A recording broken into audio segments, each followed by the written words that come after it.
Je bent Allah aan het sterven. De woorden van Marie Claire galmden nog na in de kamer toon. Mijn hart even leek te stoppen. Da zat ik, Lisbeth, 78 jaar oud. Mijn houten Rozenkrans met trillende handen vasthoudend. Alleen maar vragend om een moment van gebed met mijn dochter. En zij antwoordde met die kilte die dieper sneed dan welke fysieke pijn dan ook. Het katholieke radio. Je bleef zachtjes doorspellen. De kralen van de Rozenkrans tussen mijn vingers leken te branden. En de tranen die over mijn gerimpelde gezicht rolden droegen decennia van onbeantwoorde liefde, van stille offers, van een moeder, die alles gaf, en zich op dat moment gereduceerd voelde tot een onhandige last in het volle schema van haar eigen dochter.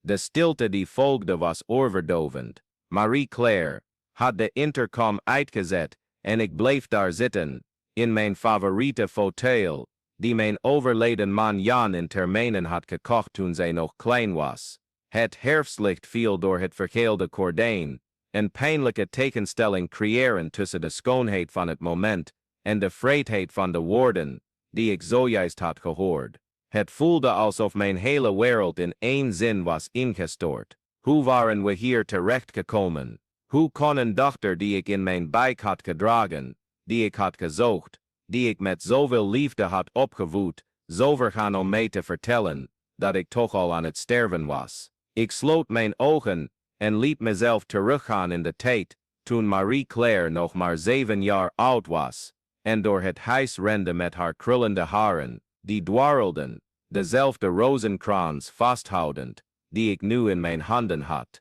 We waren arm, ja maar rijk in geloof en liefde. Jan werkte vanaf 5 uur 's ochtends in de fabriek, en ik zorgde voor het huis, voor onze dochter en wijst nog wat bij, om wat extra geld te verdienen. Op zondag droeg zij haar mooiste jurkje, ik trok mijn zwarte schoenen aan, de enige die ik had, en gingen we samen naar de 9 uur mis.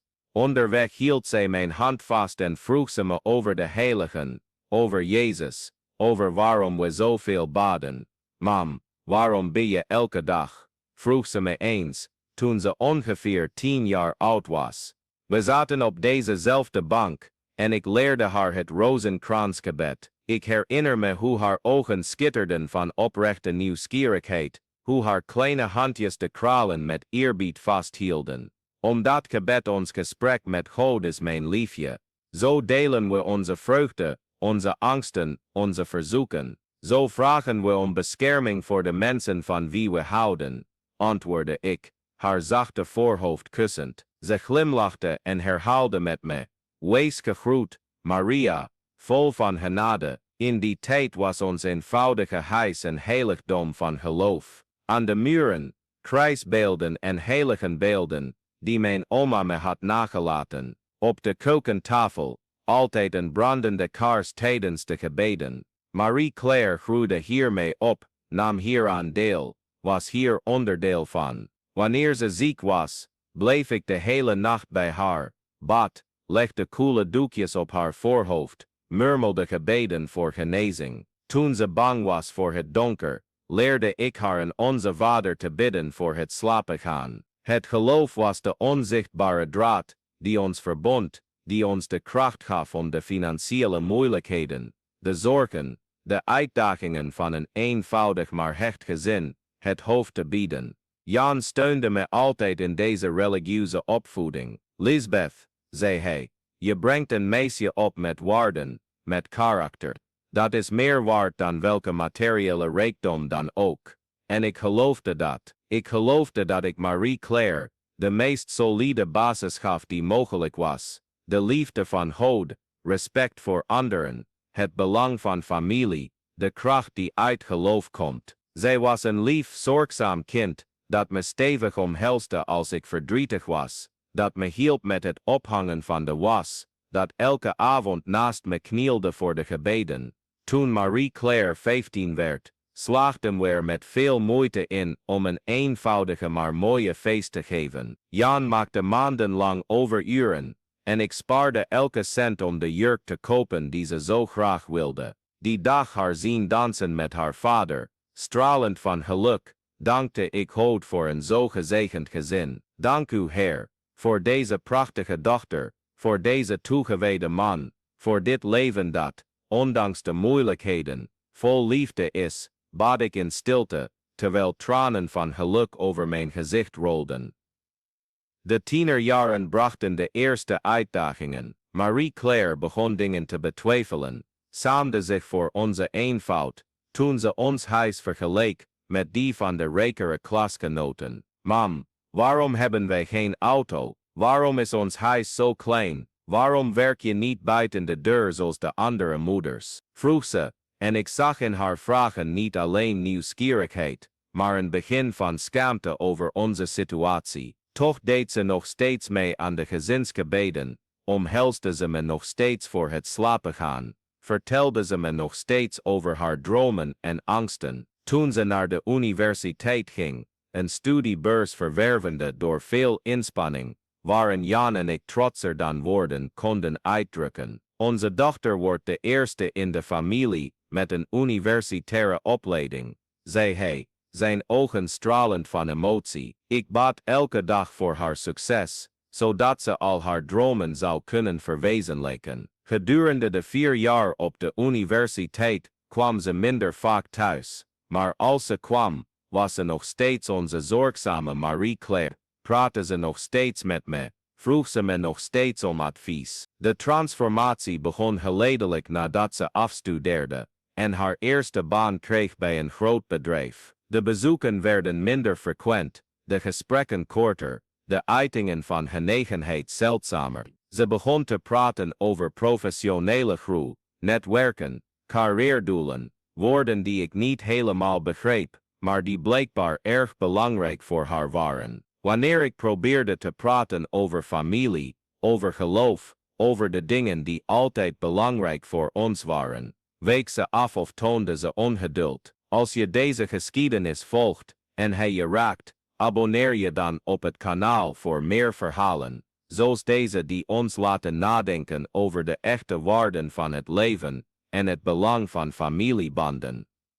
De grootste verandering kwam toen mijn vader ziek werd. Jan kreeg op 6-jarige leeftijd de diagnose kanker en tijdens de 2 jaar durende behandeling wijde ik me volledig aan zijn verzorging. Marie-Claire, die al een leidinggevende functie bekleedde, kwam in het weekend langs wanneer ze kon. Ik gaf haar geen schuld, ik wist dat ze haar carrière opbouwde en belangrijke verantwoordelijkheden had. Maar ik miste haar wel, vooral als Jan naar haar vroeg, wanneer hij over een prestatie op het werk wilde vertellen, of gewoon even met zijn dochter wilde praten. Tijdens mijn vaders ziekte bad ik onophoudelijk. Ik bracht uren door met mijn Rozenkrans en smeekte God om hem te genezen, om hem meer tijd bij ons te geven. Marie-Claire zag mijn gebeden met toenemende irritatie aan. Mam, in plaats van zoveel te bidden, waarom zoek je geen nieuwe behandelingen? Waarom zoek je geen andere artsen? Gebed zal papa niet genezen,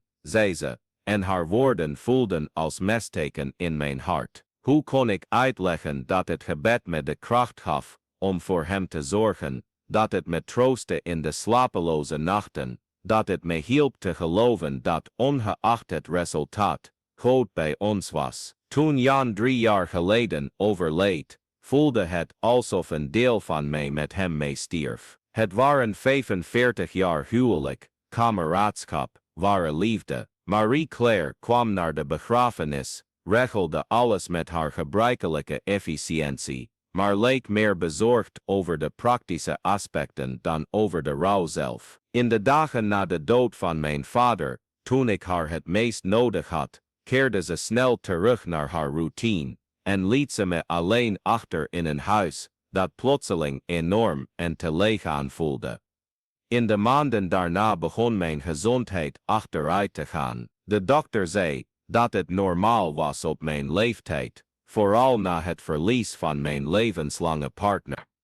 Marie-Claire reageerde op elke diagnose, elke nieuwe medicatie, elk doktersbezoek, met toenemende ongeduld en irritatie. Ze leek me de schuld te geven van mijn veroudering, van mijn toenemende zwakte, van mijn toenemende behoefte aan zorg en aandacht. Mam, je moet beter voor jezelf zorgen. Je moet naar buiten gaan, wat lichaamsbeweging doen, ophouden met het hele dag bidden, zei ze tijdens haar korte bezoeken. Maar hoe kon ik uitleggen dat het gebed mijn krachtbron was? Hoe kon ik zeggen dat praten met God me hielp de eenzaamheid, de fysieke pijn, de heimwee naar mijn man en de pijn van het zien van mijn eigen dochter, die zich steeds verder van mij afzette, te verdragen? De Marie Claire van vandaag was totaal anders dan het meisje dat ik had opgevoed. Haar ogen, vroeger zo lief en nieuwsgierig, waren nu koud en berekenend. Haar handen, die ooit mijn gezicht met liefde aanraakten, waren nu voortdurend bezig met haar telefoon, e-mails checken, dringende telefoontjes beantwoorden, zelfs tijdens onze zeldzame gesprekken. Haar stem, die me vroeger voor het slapengaan vertelde, sprak nu alleen nog maar over deadlines, vergaderingen, zakenreizen en klachten over hoe ik een last was geworden in haar drukke leven. En zo kwamen wij aan deze herfstdag, toen ik niets meer wilde dan een gebed samen met mijn dochter, een moment van spirituele verbondenheid, dat ons zou herinneren aan wie we waren voordat het leven ons uit elkaar haalde. Maar in plaats daarvan kreeg ik het meest wrede antwoord dat een moeder kan horen. Je bent toch al aan het sterven. Na de eerste schok van Marie Claire's woorden bleef ik daar zitten met mijn rozenkrans, het gewicht van elke houten kraal voelend tussen mijn vingers. Het was dezelfde rozenkrans die mijn oma van moeders kant me had gegeven toen ik 16 was, samen met een verhaal dat ik nooit aan iemand had verteld, niet eens aan Jan. Het was tijd om die stilte te doorbreken, om het geheim te onthullen dat ik meer dan 60 jaar had bewaard. Ik stond met moeite op uit mijn stoel, mijn benen trilden, maar waren vastbesloten, en liep naar de keuken, waar Marie Claire nog steeds met papieren op het aanrecht bezig was. Ze keek ongeduldig op toen ze me in de deuropening zag staan, de rozenkrans tegen mijn borst gedrukt. Wat is er nu weer, mam? Vroeg ze met een vermoeide zucht. Ik moet je een verhaal vertellen, antwoordde ik, mijn stem steviger dan ik had verwacht. Over deze rozenkrans, over je overgrootmoeder, die je nooit hebt gekend, en over waarom gebed onze familie heeft gered. Marie Claire keek op haar horloge, altijd het horloge, maar iets in mijn uitdrukking moet haar aandacht hebben getrokken, want ze legde de papieren weg en keek me met een aarzelende nieuwsgierigheid aan. Je overgrootmoeder, Anna, was een zeer wijze vrouw, begon ik de rozenkrans vasthoudend. Toen ik jouw leeftijd had, dacht ik dat ik alles over het leven wist, dat ik haar adviezen niet nodig had, dat haar overtuigingen verouderd en zinloos waren voor de moderne wereld. Precies zoals jij nu over mij denkt. Marie Claire opende haar mond om te protesteren, maar ik ging verder. Mijn vader, jouw grootvader van moeders kant die je nooit hebt gekend, kwam terug van de Tweede Wereldoorlog. Hij was zwaar gewond geraakt in de strijd en had een longontsteking opgelopen, die de artsen dodelijk noemden. De behandelingen van die tijd waren beperkt en iedereen had hem al opgegeven. Het was 1945 en ik was 6 maanden zwanger. Zwanger van Jan, de oom die je kende. Marie Claire's ogen werden groot. Ze had nooit geweten dat Jan een oudere broer had gehad, die op jonge leeftijd was overleden. Oma Anna gaf mij deze rozenkrans en zei, Clara, artsen doen wat ze kunnen met hun handen, maar God verricht wonderen met geloof. Bid voor je vader, bid voor de baby die in je buik zit, bid voor het gezin dat God wil dat je hebt. Ik vond het belachelijk bijgelovig, maar ik was wanhopig. Marie Claire was volledig gestopt met wat ze aan het doen was en keek me voor het eerst in jaren vol aandacht aan. Ik bad 3 maanden lang elke dag, meerdere keren per dag. En het wonder gebeurde, mijn vader herstelde volledig, kwam terug van de oorlog, leerde jullie kennen als kind, en leefde tot zijn 85 jaar. De baby die ik droeg, jullie oom Jan, werd gezond geboren, en is een van de meest goedhartige mannen geworden, die ik ken. Ik pauzeerde, terwijl ik zag hoe de tranen zich begonnen te vormen in de ogen van mijn dochter. Maar het verhaal eindigt daar niet. Toen jij werd geboren, waren er ernstige complicaties bij de bevalling. De artsen zeiden dat je de eerste 40 uur misschien niet zou overleven. Ik hield dit kruisje vast en deed dezelfde belofte die mijn oma me had geleerd. Bidden met oprecht geloof. 2 hele dagen, zonder te slapen, zonder goed te eten, bad ik voor jou. En jij overleefde, Marie-Claire. Je bent de sterke en intelligente vrouw geworden die je nu bent. Marie-Claire heelde nu de tranen, liepen stilletjes over haar wangen. Toen je op de universiteit zat en die vreselijke depressie doormaakte in je 2e jaar, herinner je dat nog? Toen je bijna alles opgaf, bad ik opnieuw. Nachtenlang vroeg ik God om je kracht te geven, om je de weg te wijzen. Je wist het nooit, maar tijdens die gebeden ontstond de sterke mogelijkheid die je leven veranderde.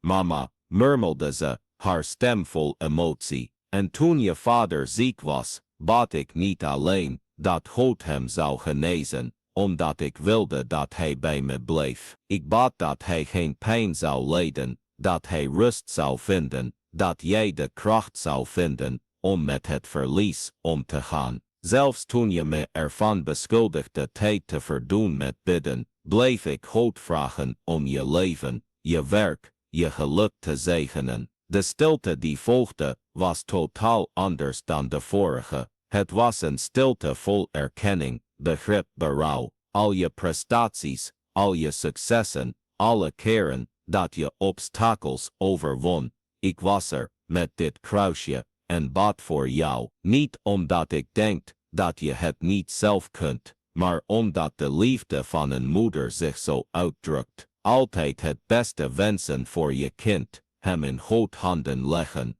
Marie-Claire kwam langzaam naar me toe, alsof ze wakker werd uit een lange nare droom. Haar handen, zo anders dan de mijne, glad goed verzorgd, met perfecte nagels, raakten mijn gerimpelde en gehavende handen aan. Mama, ik wist het niet. Ik dacht dat, je weigerde de realiteit onder ogen te zien, dat je religie gebruikte als vluchtweg. Geloof is geen vlucht voor de realiteit, mijn dochter. Het is de kracht die ons in staat stelt de realiteit met hoop onder ogen te zien. Het is de zekerheid dat we niet alleen zijn, dat er een doel is, zelfs in moeilijkheden, dat ware liefde, Gods liefde, de liefde van het gezin, sterker is dan welke tegenspoed dan ook. Toen gebeurde de confrontatie die ik wist dat nodig was, maar waar ik bang voor was. Marie-Claire barstte in tranen uit, maar het waren niet alleen tranen van verdriet.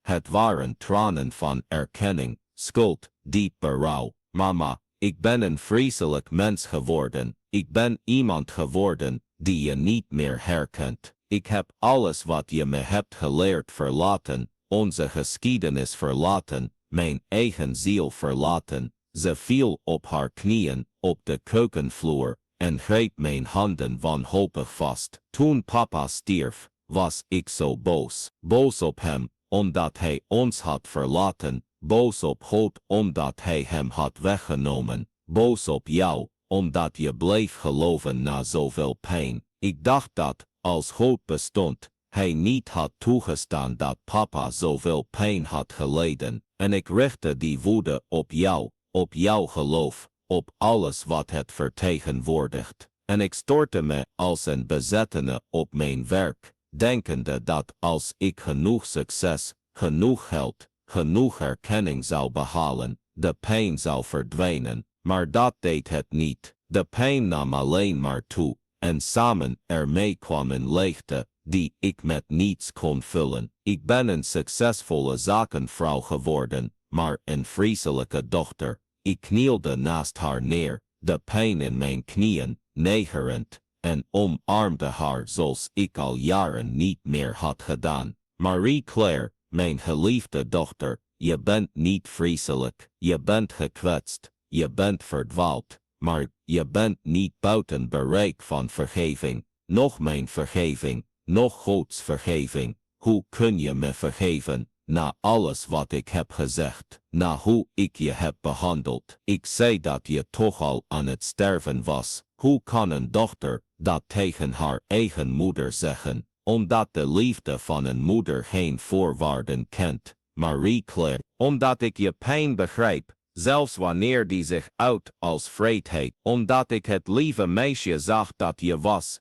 en ik weet dat ze nog steeds in je bestaat, alleen verdwaald en bang. We bleven daar zitten, elkaar omarmend op de keukenvloer, samen alle tranen huilend, die we jarenlang hadden opgehouden tijdens onze verwijdering. Het was alsof een dam was doorgebroken, alle pijn, alle onderdrukte liefde, alle heimwee die we naar elkaar voelden, loslatend. Mama, leer me weer bidden, vroeg ze, haar stem als die van een kind. Ik ben vergeten hoe ik het moet doen. Ik ben vergeten hoe ik met God moet praten. Ik ben vergeten hoe ik je dochter kan zijn. Ik glimlachte door mijn tranen heen en nam het kruisje, legde het in haar handen samen met de mijne. Je bent nooit opgehouden mijn dochter te zijn, Marie-Claire, en God is nooit opgehouden op je te wachten. Gebed is als fietsen, je vergeet het nooit helemaal. We begonnen daar, op de koude keukenvloer, met de herfstzon die door het raam scheen en onze natte gezichten verlichtte. Onze Vader, die in de hemel zijt, begon ik,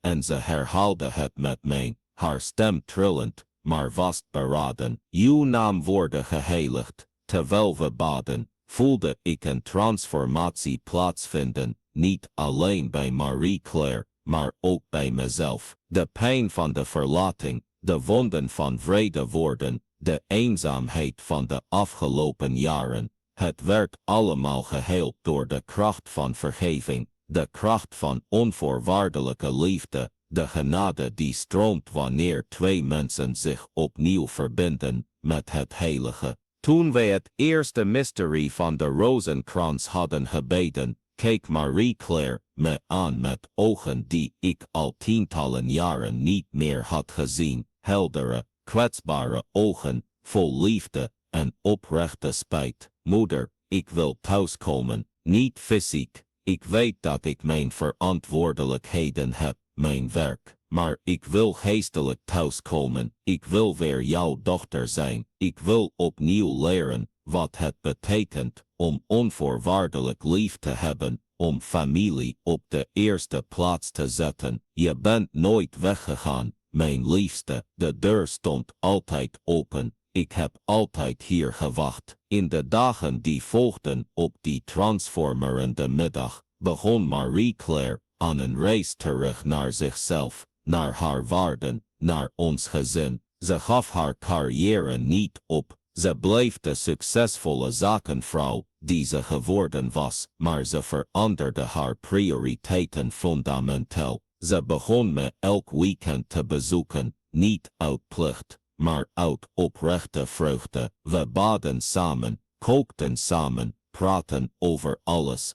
over het verleden, over het heden, over haar angsten en dromen. Ze vertelde me over haar werk, maar vroeg ook naar mijn jeugd, naar mijn ouders, naar familieverhalen die ze was vergeten of nooit had gekend. Marie-Claire begon ook beter voor zichzelf te zorgen, geestelijk gezien. Ze ging weer elke zondag naar de mis, niet uit religieuze verplichting, maar omdat ze de behoefte voelde om in gemeenschap met God en andere mensen met hetzelfde geloof te zijn. Ze vertelde me dat ze een rust voelde die ze jarenlang niet had ervaren. Nog belangrijker, Ze begon de waarden die ze thuis had geleerd ook toe te passen op haar werk. Ze werd meelevender met haar medewerkers, ethischer in haar beslissingen, bewuster van het feit dat professioneel succes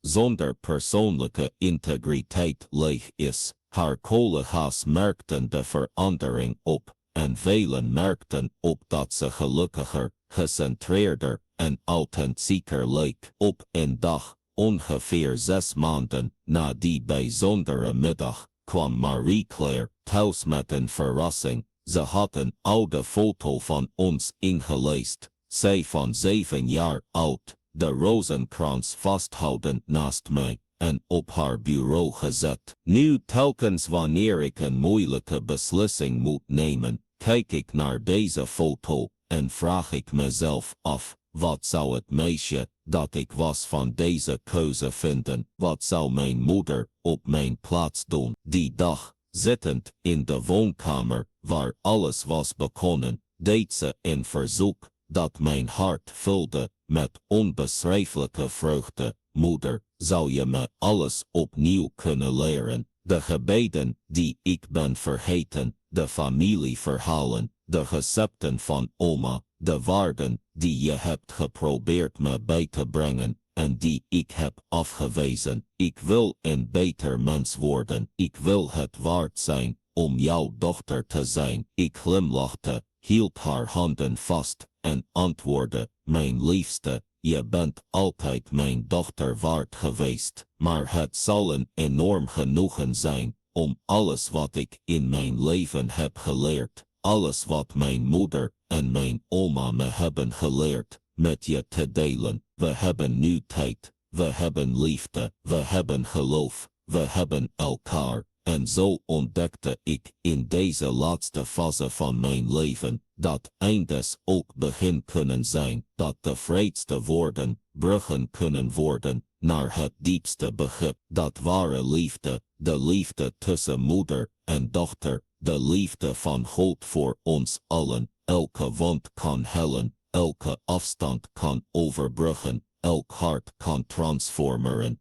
Vandaag op mijn 70ste voel ik me niet als iemand die aan het sterven is, zoals Marie-Claire die pijnlijke middag had gezegd. Ik voel me als iemand die ten volle leeft, misschien voor het eerst in jaren. Ik heb mijn dochter terug, ik heb ons gedeelde geloof terug, ik heb weer doel en vreugde. De les die ik heb geleerd en die ik hoop door te geven aan iedereen die in familiale conflicten met kinderen of verlies van geloof ervaart, is dat het nooit te laat is voor vergeving, nooit te laat voor liefde, nooit te laat om opnieuw te beginnen. Woorden kunnen diep verwonden, maar ware liefde heeft de kracht om elke wond te hellen. Soms verwonden de mensen van wie we het meest houden ons het diepst, niet omdat ze ons haten, maar omdat ze verloren, gekwetst zijn en worstelen met hun eigen pijn en angsten. Als moeders, als ouders, als familieleden is het niet onze taak om met dezelfde munt terug te betalen, maar om de deur open te houden, de liefde brandend te houden, het geloof levend te houden, dat liefde uiteindelijk altijd overwint. Marie-Claire is vandaag een getransformeerde vrouw, niet omdat ze heeft verlaten wie ze geworden was, maar omdat ze wie ze altijd was, heeft geïntegreerd met wie ze heeft gekozen te zijn. Ze blijft professioneel succesvol, maar nu hebben haar prestaties betekenis, omdat ze gebaseerd zijn op solide waarden. Ze blijft slim en vastberaden, maar nu komt haar kracht ook voort uit nederigheid en geloof. En ik, Lisbeth, heb ontdekt dat moeder zijn niet alleen maar het ter wereld brengen, verzorgen, onderwijzen en onvoorwaardelijk liefhebben is. Moeder zijn is ook weten wanneer je je kwetsbaar moet opstellen, wanneer je eigen geheimen en wonden moet onthullen, wanneer je moet laten zien dat wij ook vergeving en begrip nodig hebben. Het is weten dat het opvoeden van een kind een proces is dat een heel leven duurt. En dat de grootste lessen soms plaatsvinden als we al oud zijn en zij al volwassen zijn. De houten rozenkrans die mijn oma me gaf, blijft een van mijn meest waardevolle bezittingen, maar heeft nu een nog grotere betekenis. Het is het symbool van een geloof dat 4 generaties vrouwen heeft doorstaan, ook met haar eigen uitdagingen, ook de kracht vindend in gebed om lief te hebben, te vergeven en opnieuw te beginnen. Wanneer ik nu naar de toekomst kijk, zie ik niet alleen een oude vrouw die op de dood wacht. Ik zie een vrouw die haar dochter heeft teruggewonnen, die ware waarden aan de volgende generatie heeft kunnen doorgeven, die heeft kunnen laten zien dat liefde en geloof echte transformerende krachten zijn. Ik zie een vrouw die op 87-jarige leeftijd nog steeds veel te bieden heeft, veel te leren, veel te liefhebben. Dit is mijn verhaal, een verhaal van pijn, die is veranderd in genezing, van verwijdering, die is veranderd in toenadering, van wanhoop, die is veranderd in hernieuwde hoop. Het is een verhaal over de kracht van vergeving, over de kracht van moederlijke liefde, over het belang van geloof in ons leven. Als u iets soortgelijks meemaakt, als u een kind heeft dat is weggegaan, als u uw geloof bent kwijtgeraakt,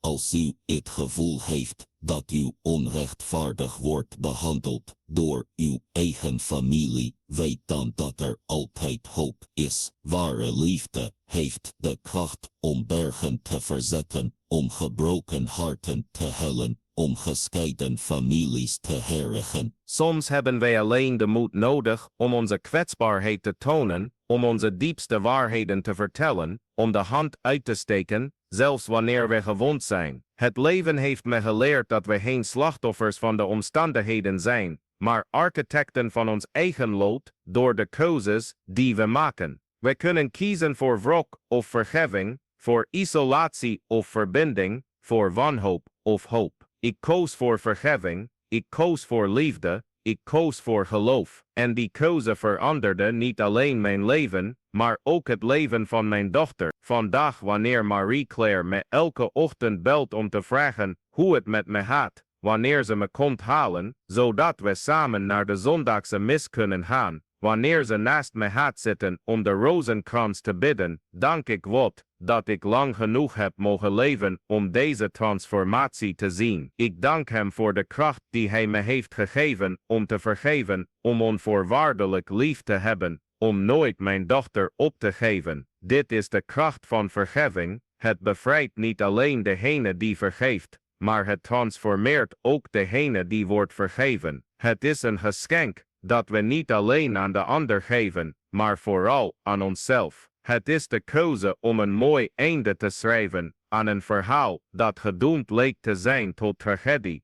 En zo eindig ik dit verhaal met een hart vol dankbaarheid, vrede en hoop. Dankbaarheid dat ik een verhaal van verlossing heb mogen leven, vrede omdat mijn familie weer verenigd is, en hoop dat mijn ervaring andere mensen kan inspireren om nooit de liefde op te geven, nooit de familie op te geven, nooit het geloof op te geven. Liefde overwint altijd.